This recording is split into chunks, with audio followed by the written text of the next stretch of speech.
you for cooperating so we can get started. Just a reminder to silence the cell phones so we don't interrupt ourselves. All right, we have Boomer going too. So all right, welcome. Today's share is about the Aseret Hadibrot, the Ten Commandments. On the first page, you see that there are two images. These are ones that I found on the internet.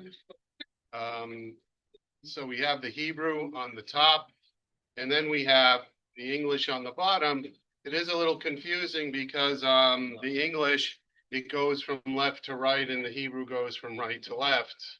But you know which one is which. All right. So if you need to refer to these images during this share, then please do so, because we are going to be referencing the number of commandments during the share. What structure and meaning is that, as you know, in the Torah, in the Torah cloth, in the parchment itself, when the Torah tells us about the Ten Commandments, it's written in a special format, just like Az Yashir was written in a special format. So the Aseret Hadibrot also is written as set apart. It's not like a direct text, right? So it's singled out and distinguished by the way it's presented in the cloth. So that's why it's set apart, that the way that it's set out can give us some indication of how to understand it and interpret it. Right. So this is the task that we have. The fact that the Torah sets out the Ten Commandments in this format, and the second thing is that it's given on two tablets. Why was it given on two tablets? It would have been much easier for Moshe Rabbeinu if they put the font smaller. He could have just carried one tablet. It wouldn't have been so heavy, right? He had two hands, but he needed one to steady him. So anyway, so the fact that it's on two tablets also indicates to us, hey, it causes us to say, wait a second, why is it done in this fashion, right? So it leads us to think of some meaning that could be attached to it. So what can we say about this? So on the one hand, the first thing I want to say is that I think it's well known that each tablet, therefore, seems to be understood in its own way, right? The first set of tablets, the first commandments that we see, right? Anochi lo yiyel avicha. I am the Lord your God. No idolatry. Do not take Hashem's name in vain. Honor the Sabbath and honor your father and mother. That all seems to be what kind of commandments? What is in common with those commandments? They're positive and between us, right? The bein adam lamakom.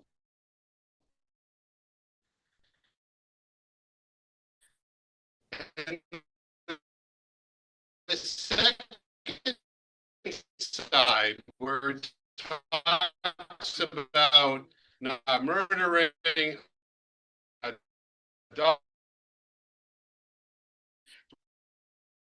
related to Hashem, and the second tablet seems to be indicating that mitzvos also have to be performed, and where Lota says not performed against fellow human beings, right? So what's the problem with that theory?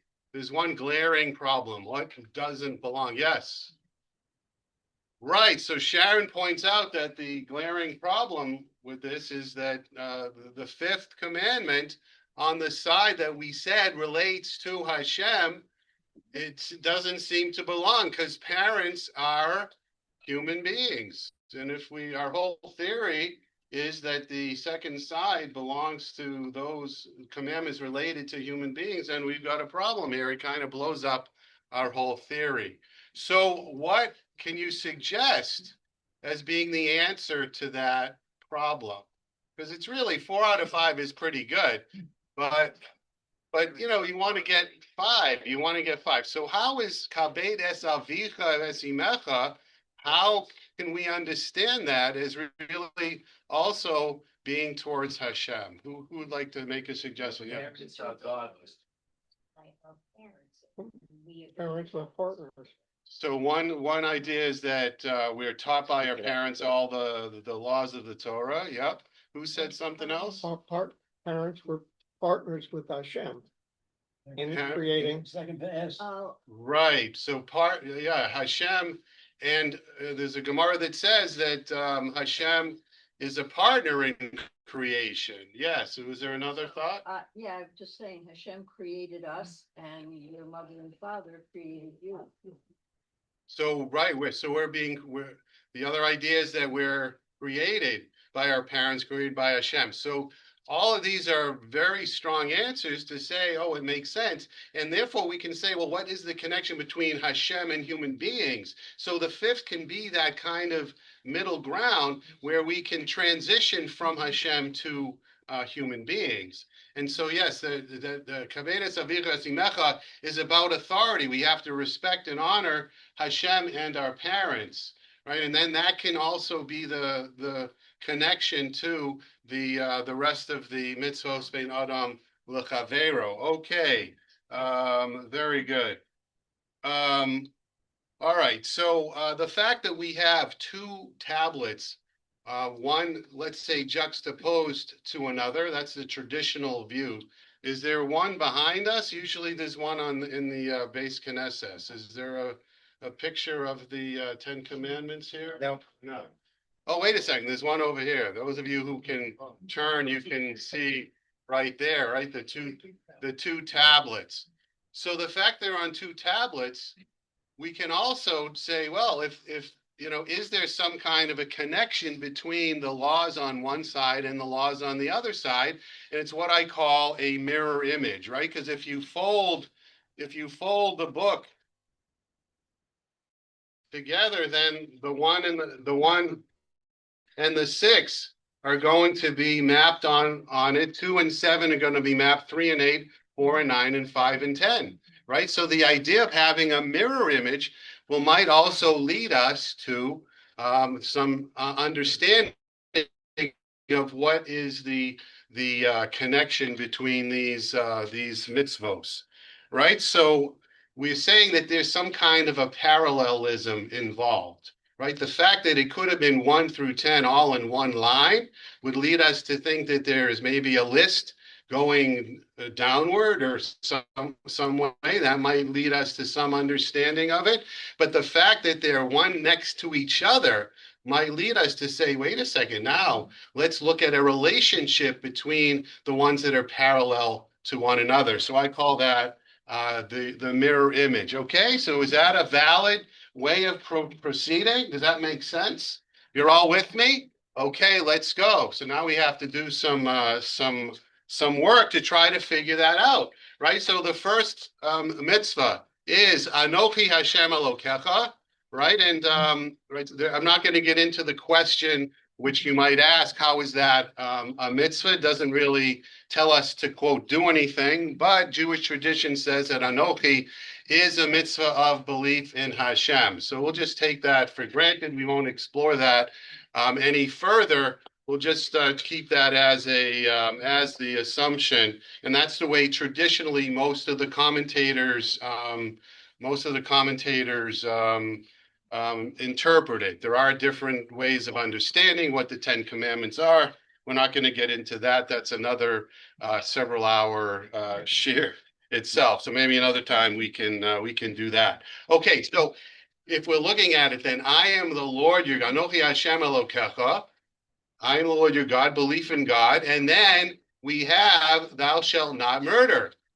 Well, what does one have to do with the other if I'm pushing this idea that each one on the one side, the right side, is going to parallel the ones on the left side. So what does one have to do with the other? Seemingly, these are separate. Mitzvos bein adam lamakom, adam lachavero. So what connection is there?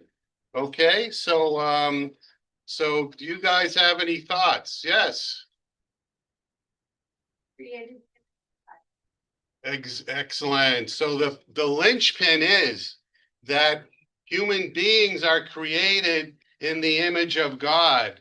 So this whole dichotomy, I think this is really in our base medrash. I think we have to um, really focus on the idea that this dichotomy is really false, right? We don't just have a religion where you worship Hashem and then forget about human beings. And we also, being traditional Jews, we don't just say, oh, you have to be nice to your fellow human being and then forget about God. And that's what some people in the Jewish community really feel like, right? But we're not like that. We say that they're both. We have to do both because they're not really separate, right? This is really a key linchpin to this whole shir, which is fundamental understanding of what Yadus is all about.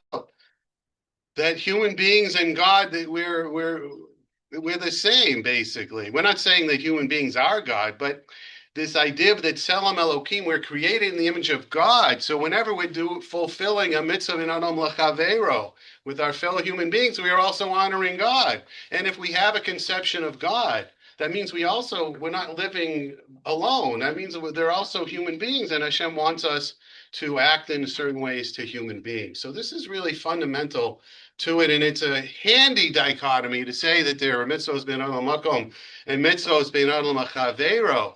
It's handy to say that, and maybe there are certain applications of this idea, but fundamentally, it's not a helpful distinction because there's no difference between mitzvah benam lechavero and mitzvos beinan lamakom as far as our understanding of the importance of them. Both are significant. Okay, so what is this idea that is related parallel between I am the Lord your God, belief in Hashem, and no murder?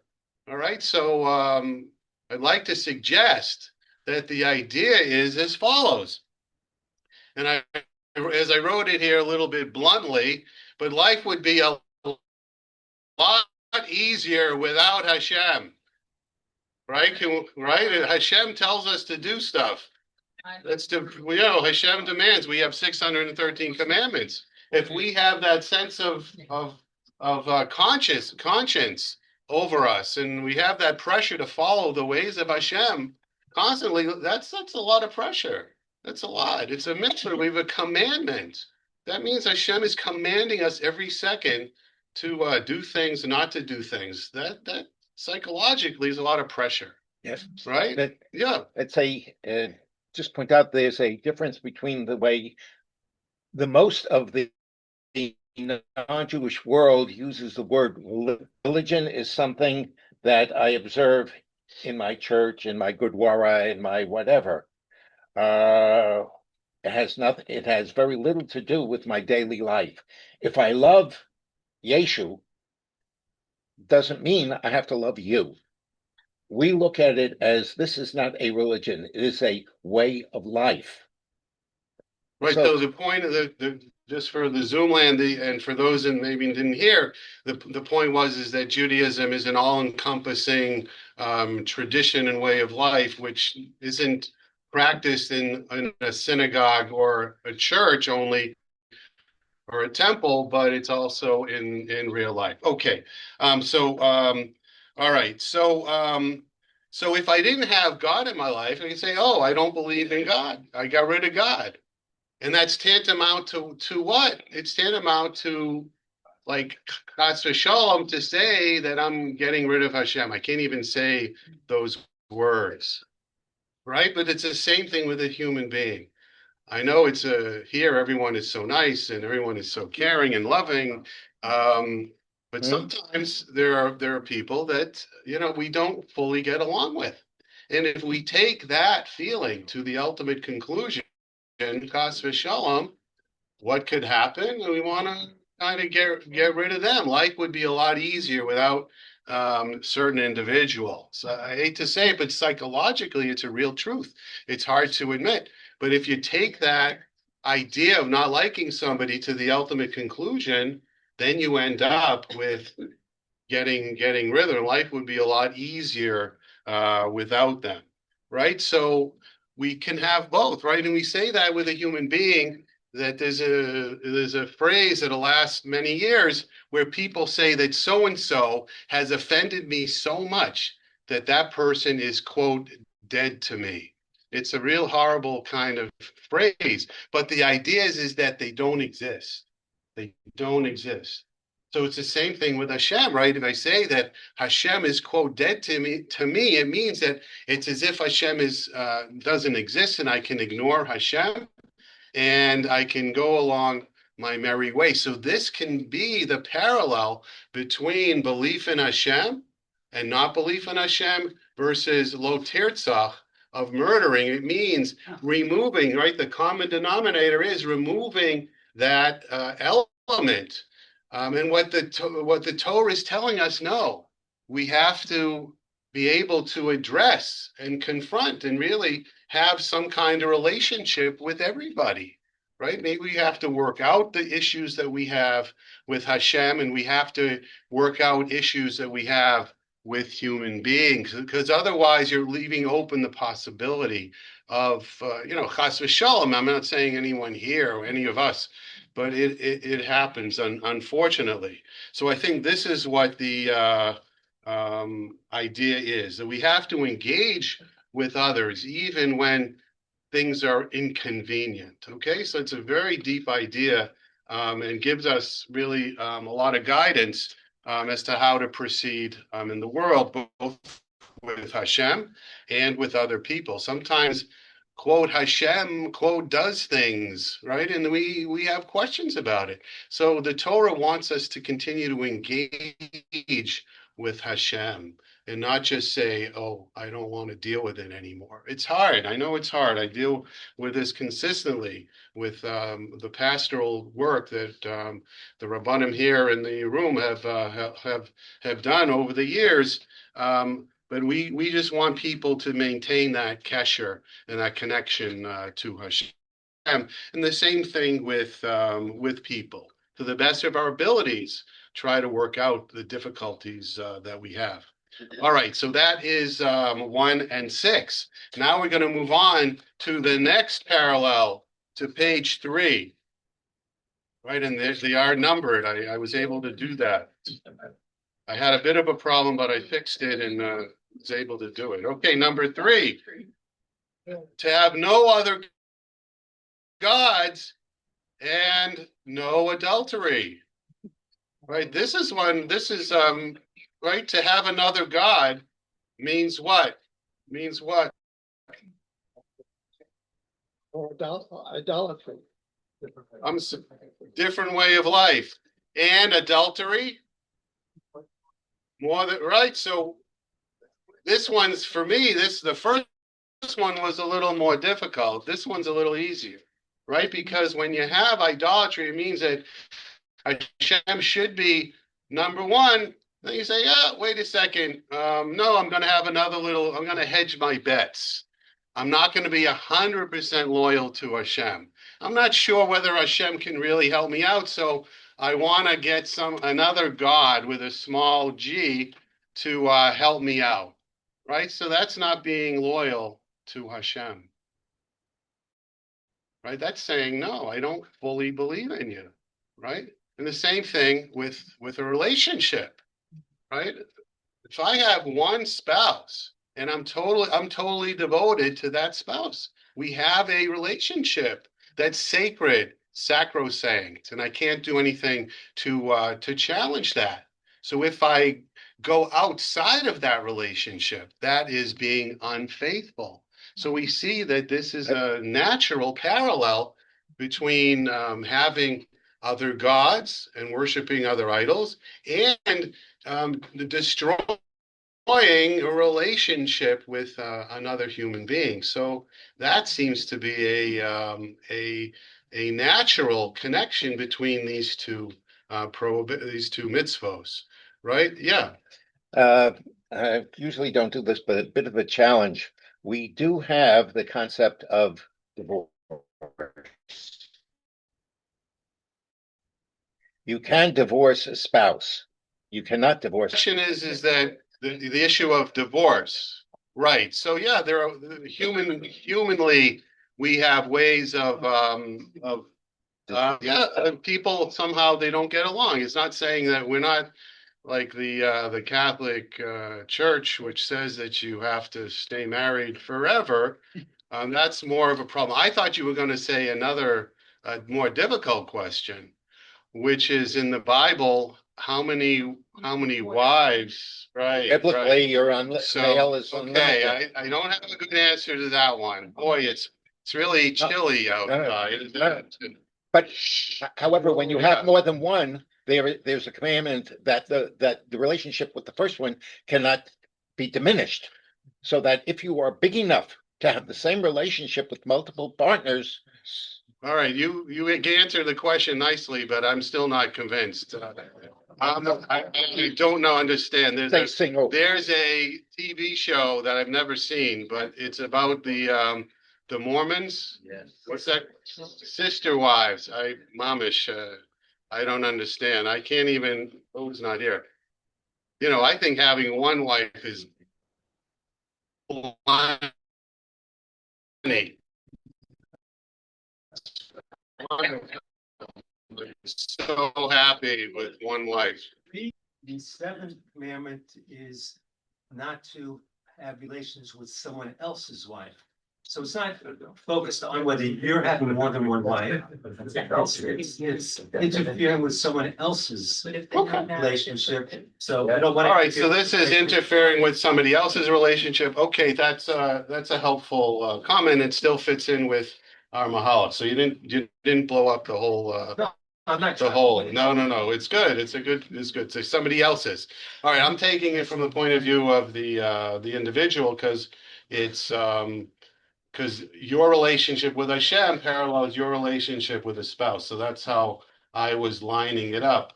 But yours makes sense too. Okay. All right. So and in fact, this whole issue of infidelity, the way I've said, not the way H said it, is borne out in the Nevi'im. Right? The prophets, every Haftorah that we read talks about the Jewish people being disloyal to Hashem, and they use the marriage relationship to indicate the sense of disloyalty. So this parallel, the common element in it is a lack of faithfulness. Okay.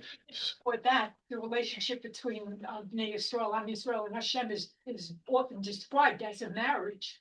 Exactly. Thank you. There are many midrashim that talk about the marriage of Bnei Israel and Hashem.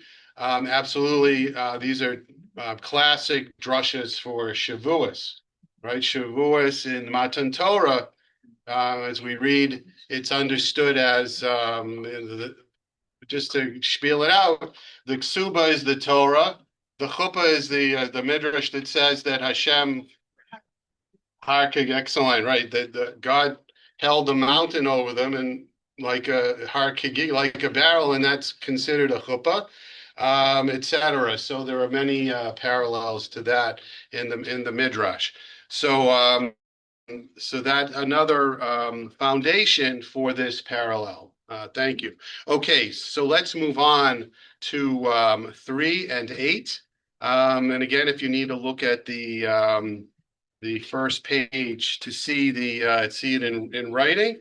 This is the parallel between taking Hashem's name in vain and the prohibition against stealing.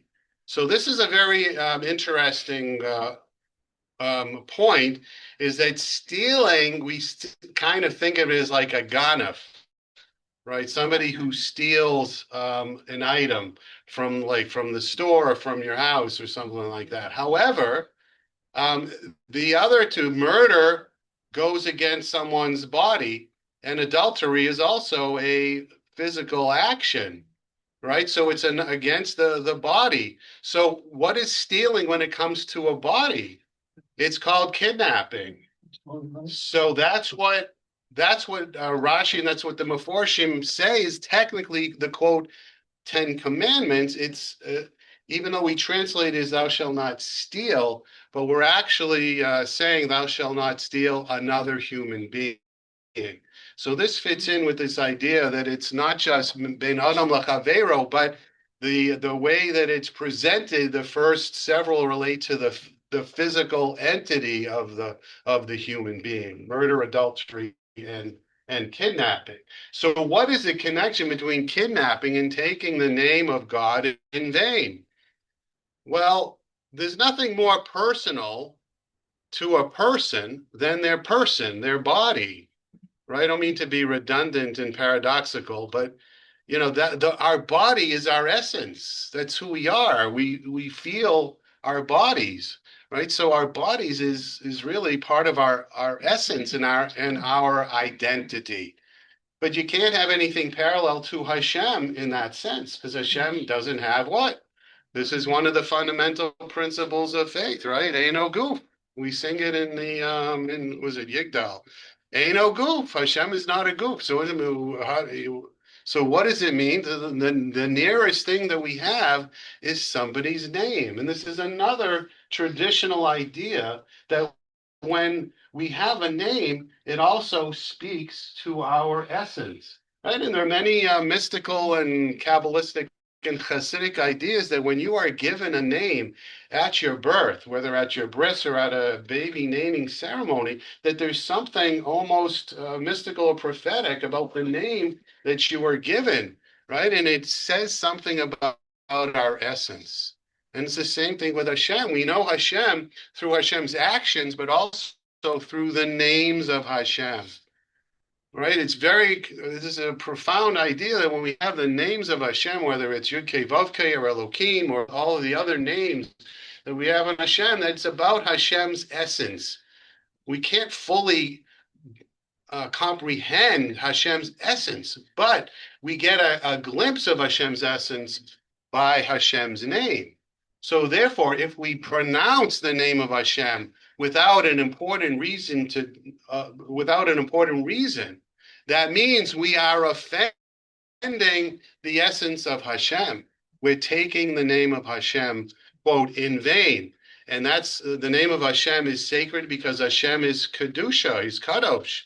So therefore, it is a similar idea to taking someone's body, taking someone's essence, and violating them in that way. And so the same sense of violation when we use Hashem's name in vain. All right, so Rabbi Foreman, I know Marty is a big fan of Rabbi Foreman. And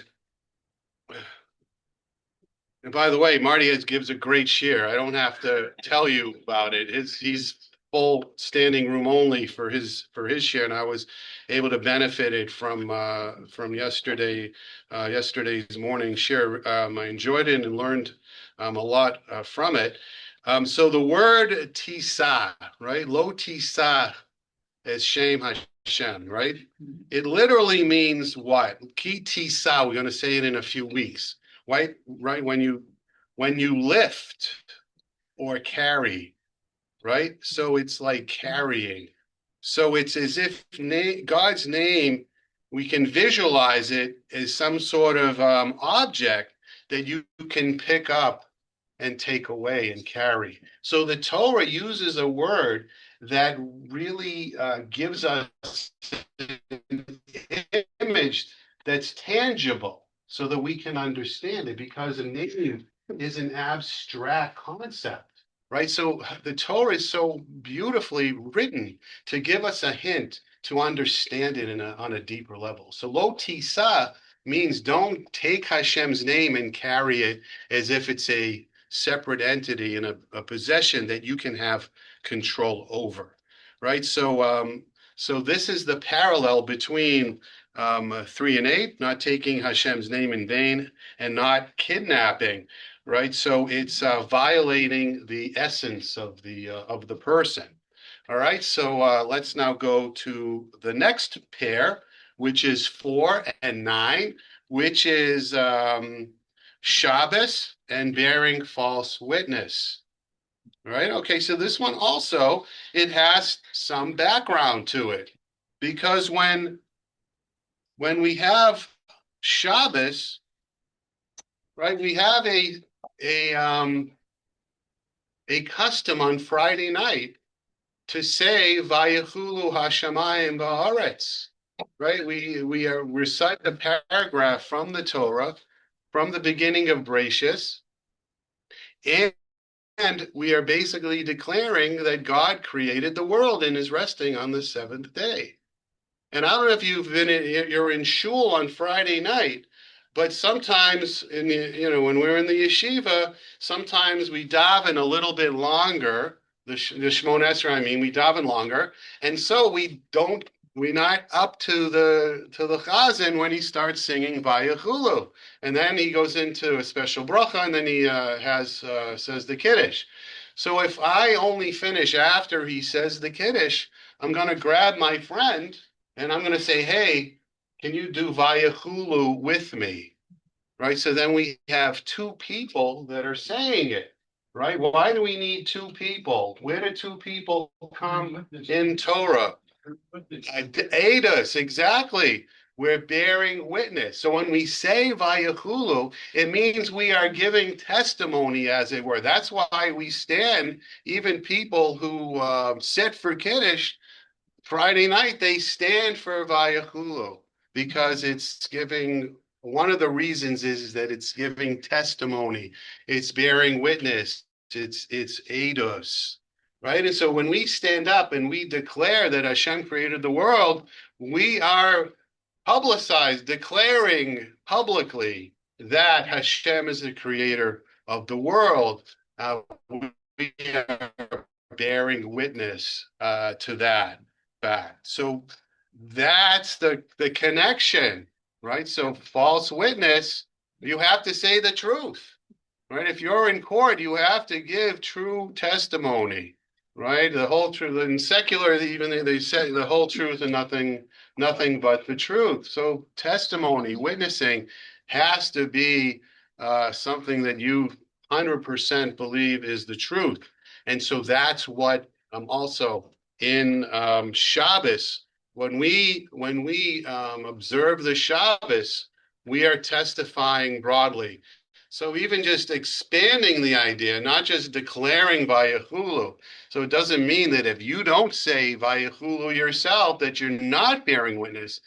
It's for everyone that when they act according to the Shabbos, when they observe Shabbos and keep Shabbos, both in the positive sense and in the sense that of lo ta'aseh, of the malachas of Shabbos that we observe, we are also bearing testimony, bearing witness to the fact that Hashem created the world. So that's a very profound connection between 4 and 9, Shabbos, and bearing false witness.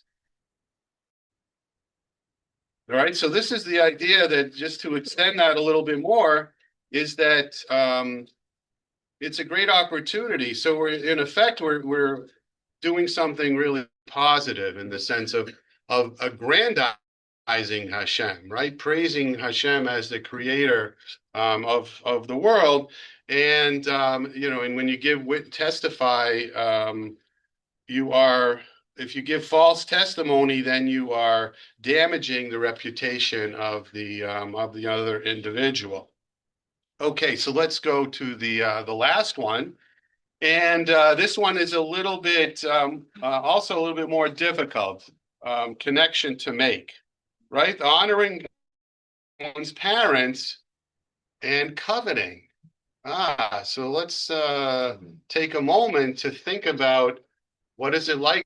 Right, our parents, we have a birthday. We want to have a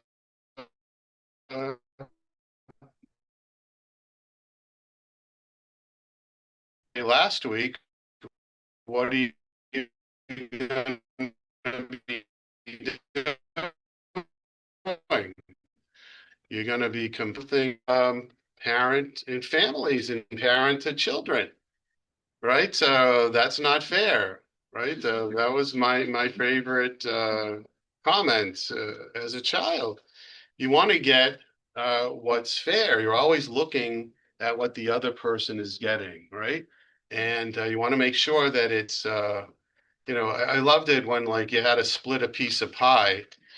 He got the bigger half. It was a half, but his half was bigger.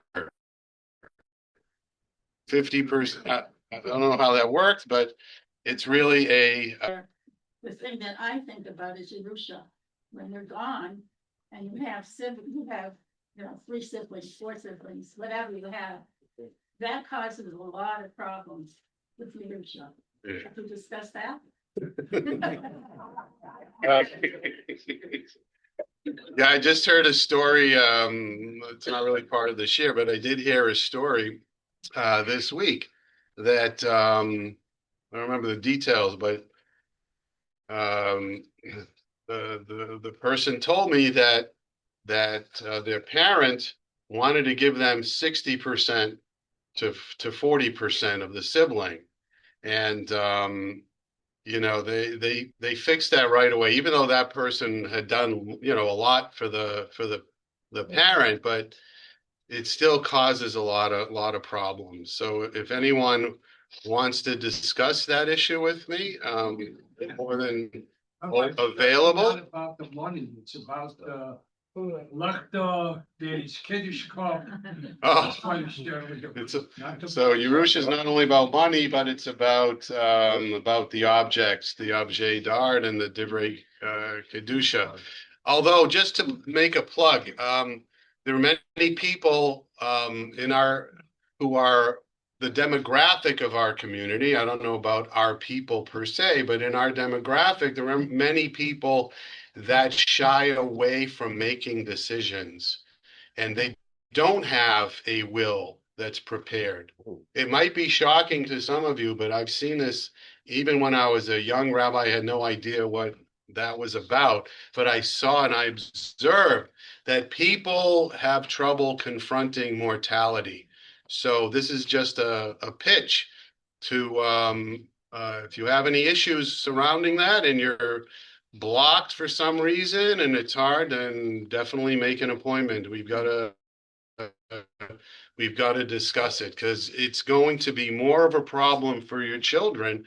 And that's not what you want to accomplish. You want to make it easy for them. And that's a big chesed that you can do.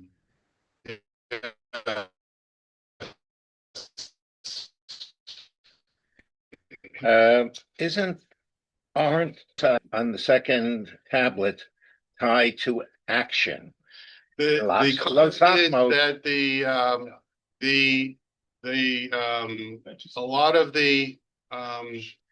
a lot of the prohibitions here are tied to action. I will talk about that, I think, at the end. I think I'll have time to mention that. Let me see. I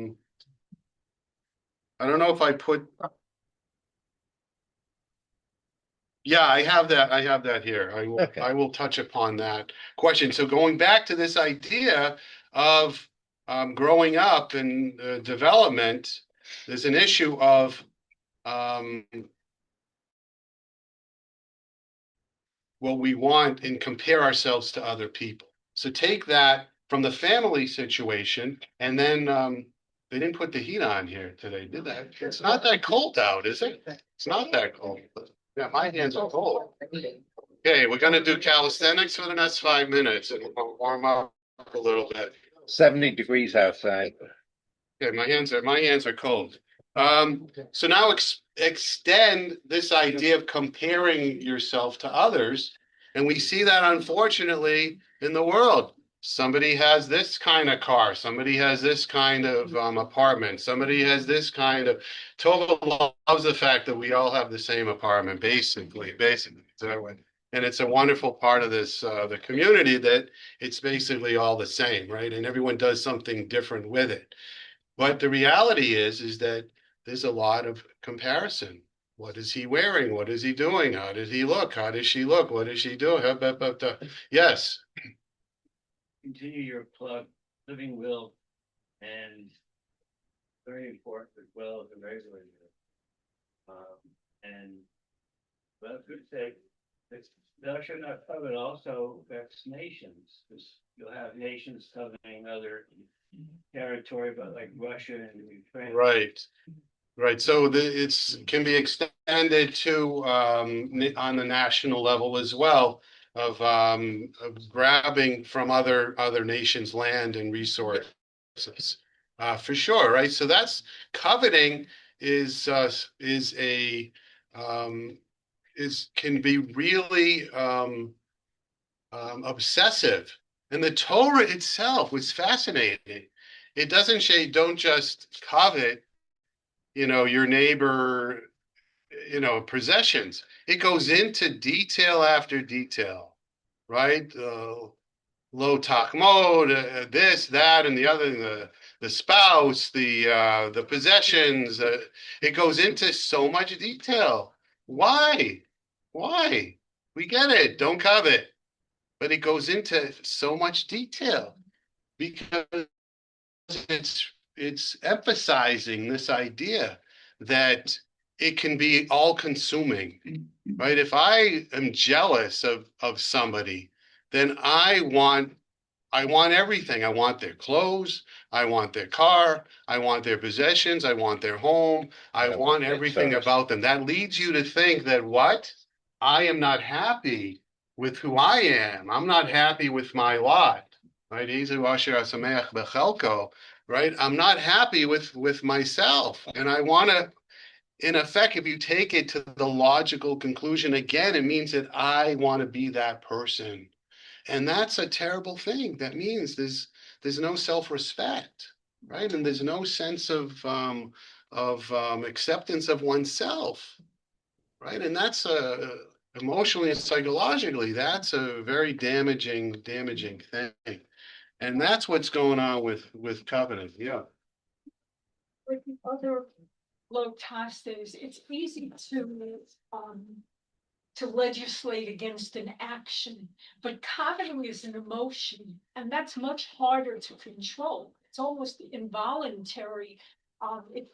If that's within you, so you can say, don't do anything if you're jealous, but how do you say to somebody, don't covet, don't be jealous? That's, how do you control that? That, as you've probably studied, so this is ideas, how can you legislate emotion? That is a question that's raised by a lot of the Meforshim. So you might have learned about that. True, it's a big question in Rishonim. How my take on it is a little bit different. I think what coveting is yes, I agree. You cannot legislate the initial emotion that one feels, right? If I like something that somebody has, I can be aware of that I'm drawn to that object, but then I can control whether it's that person's object and what else does that person have. So there's a lot that I can control over it. So I think what coveting is really emphasizing your how much you want it. And that I think is what the Torah's thrust is. To covet is more than just, oh, I like what somebody else wants, and boy, I wish I could have something like that. When you start feeling that way, that's where you have to gain control of yourself and your emotions. And I think that's the part of the emotion and the thought that's being legislated here. Yes. In reference to that, I think most of the items that attracts you is when you're a young person. When you're in your later years, teenage years, early 20s, you are attracted strongly without thinking. You don't think that, oh my God, I love this. Oh, she's so lovely. Oh, I like this, I like that. But when you get older and you go to certain decades, and you say, wow, what mishugas that I have in my head? Why did I do this thing? Why did I act that way? So, you react and you say, I shouldn't have done it. I shouldn't have done it. So you learn from your mistakes. All right. People say you learn from your mistakes. Okay, halavai. Yeah, a lot of comments on this. 1, 2, 3, 4, 5. Yeah, go ahead. So this was tying between the positive of honoring parents and the negative of not coveting. And here we're talking about coveting. How does coveting imply dishonoring parents? All right, so you're that we still, yeah, I went off on a tangent with the coveting part. I still haven't done that part. Right, that's the all right, so let's just cover that right now. That part is that when you're growing up, and the coveting piece means that you don't feel happy with who you are. And that's the way a lot of as you know, I dealt 5 years dealing with counseling of children and families. And for unfortunately, many children grow up, even though they're loved and they're taken care of and given everything. Sometimes children, unfortunately, somehow have gotten the wrong message and they don't feel happy with their current situation. As the old phrase is, you can't choose your parents, your family, right? So unfortunately, sometimes children are unhappy with who they are. So that's the connection with coveting. If you're not happy with who you are, then you don't want to honor your parents. You want to have resentment towards them. The point is that, you know, we get older and we resolve a lot of these things. Unfortunately, I've seen it in my career counseling older people as well, that that's not always true. People still harbor a lot of resentments from their past. And you know, it's not always so easy to, oh yes, I honor my parents, my father and my mother, and it's not such a simple thing. So I think the tzad shava, the common denominator, is that sense of acceptance of self and of who we are, and that self-respect and accepting where we came from and being grateful for the opportunities that we've had, rather than emphasizing something which we perceive that we lacked or were deprived of as a child. So I think that's the common denominator. Okay, so yes, yes, Sharon. Coveting, does it involve if I like something that someone else has? There's nothing wrong with that. It's when I'm saying, I wish they didn't have it and I have. That's Yeah. coveting.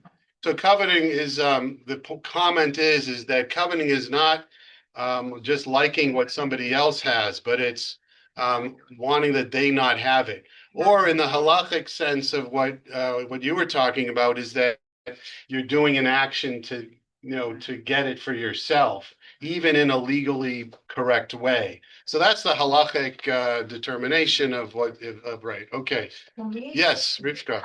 it can be controlled by education.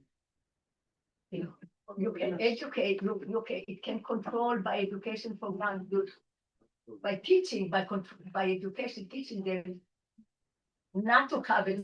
So you fit in with my approach too, that you can learn how to control and be aware of it, and then right but 1 second, yeah, you're next, and then Understand what the third commandment means. Give me some examples. the third commandment, not taking the name of Hashem in vain. Is that the right one? It means like saying take in halacha. So the question, Hashem's name in vain, I didn't give you any examples on that. But it's like saying, taking an oath that by Hashem and using Hashem's name, is that you know, this is a shtender, right? You're saying you don't need to strengthen this pronouncement because it's a fact, it's obvious. So that would be using Hashem's name in appropriating something that's so holy for something that's, you know, that's obvious. So that's a classic example of taking Hashem's name in vain. All right, one more comment, then Marty also. Yes. I understand the concept of coveting. And I also am very aware of the Torah setting up the concept of how dangerous it is with the concept of sibling rivalry in Joseph. So that becomes a real, very, very significant issue. But at the same time, it Torah sets up a situation by going and requiring the larger payment to the Bechor.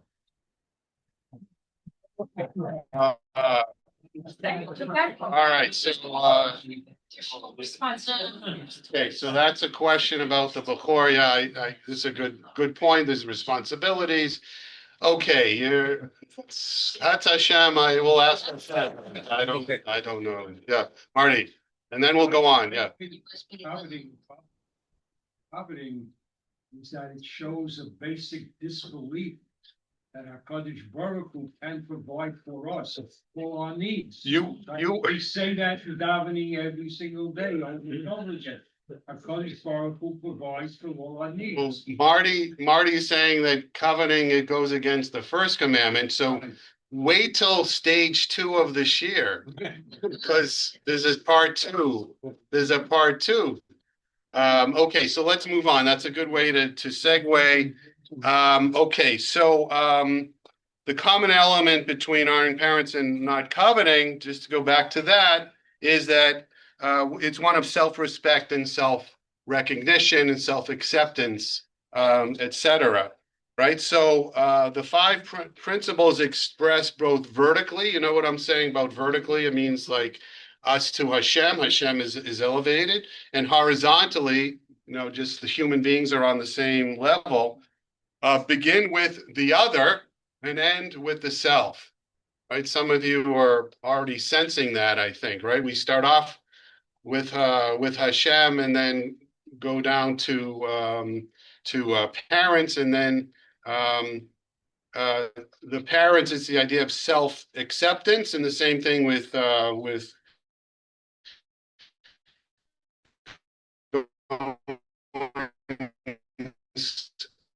from murder down to coveting, it also having self-respect as well. So there's a pattern that we can discern with that.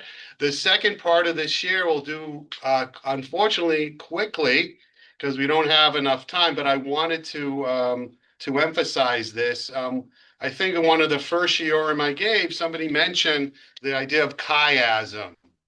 Right? Chiasm is, and I'm sure Marty must have mentioned that before too. So you're familiar with it, where the Torah might start off with A, B, and C, and then go backwards and stay on C, and then go C, B, and A.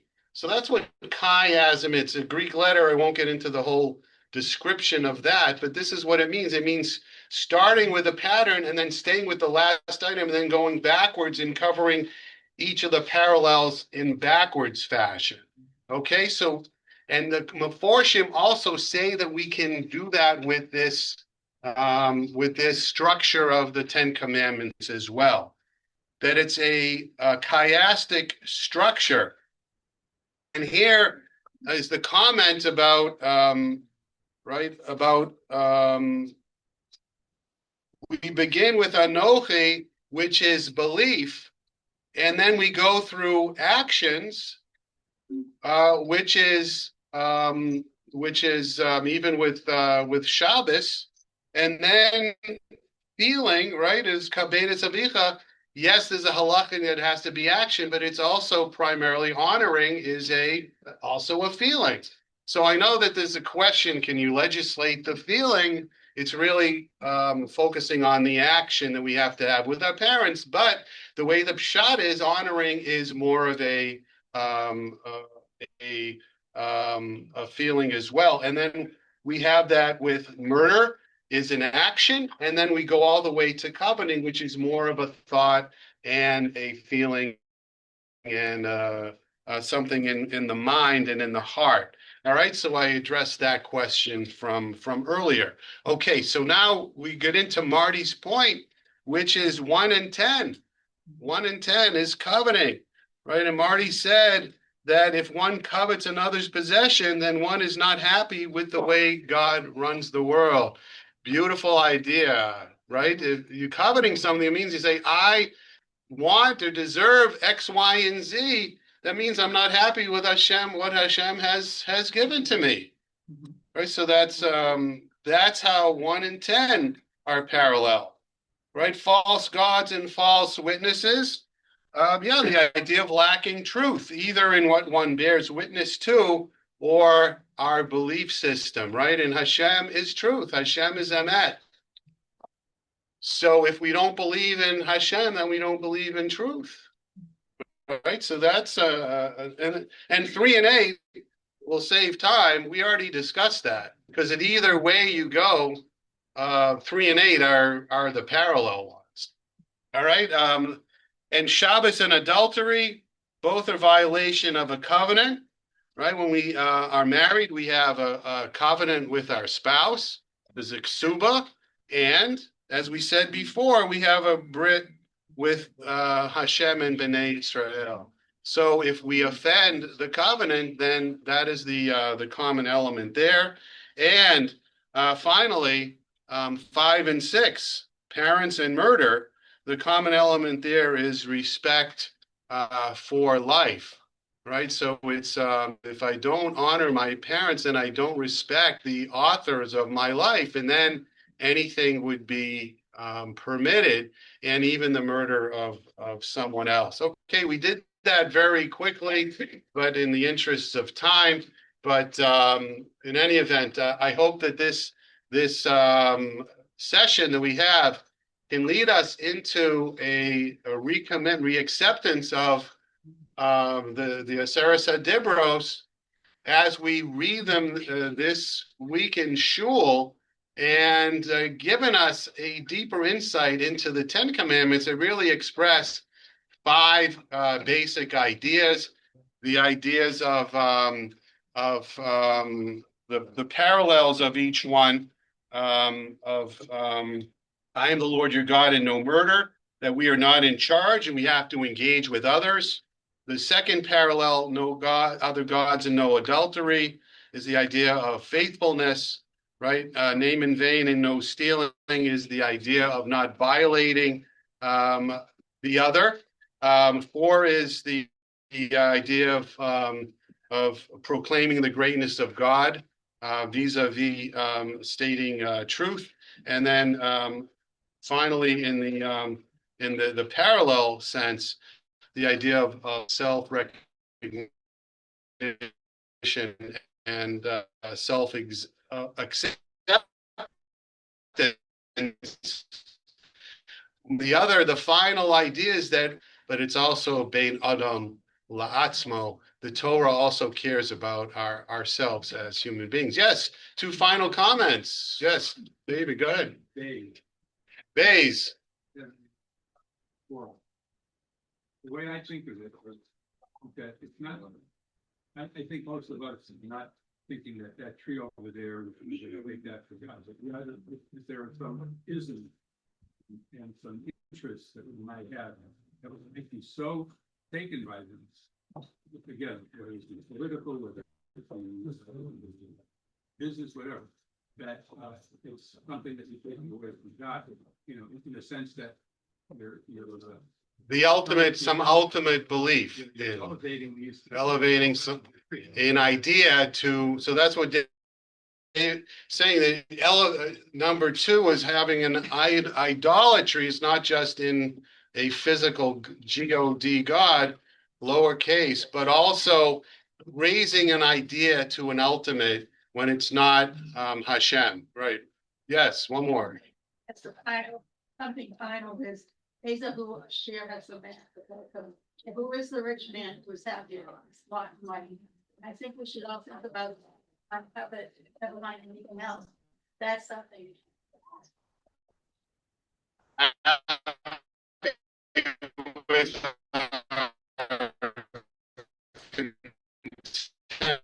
With a lot in life. One final idea. Yep. Another. Okay. Yep.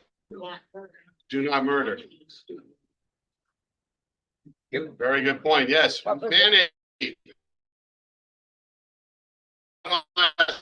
Final comments.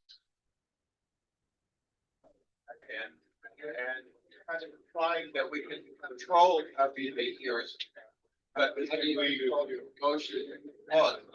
Both the Torah and modern psychology is cognitive behavioral therapy, that you can learn to control your thoughts and to redirect harmful thoughts into more beneficial thoughts, similarly with emotions, and to cope with emotions so that you actually do have control over them. If you know how to work on them, and if you don't know how to work on them, the cognitive behavioral therapy. We'll talk about, yes, make an appointment. And we will make the proper referral. Thank you. Thank you. Yeah, you,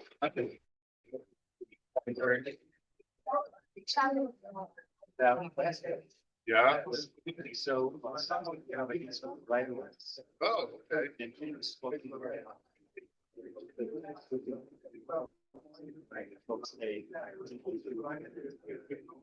Yeah. I think I just want to see what's 20 minutes.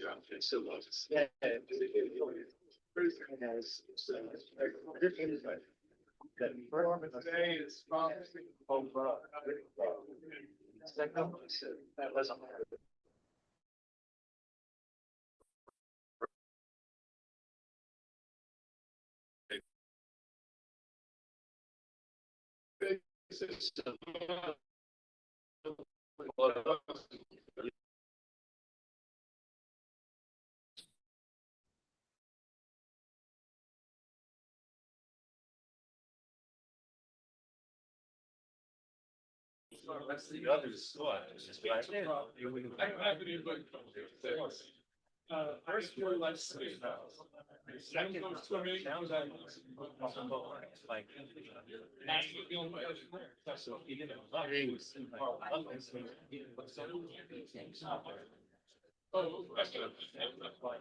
There's no bug there. Well, okay, catch up with the suit. Very good. Morty showed me that. So that's okay. That's okay. I. Hosting.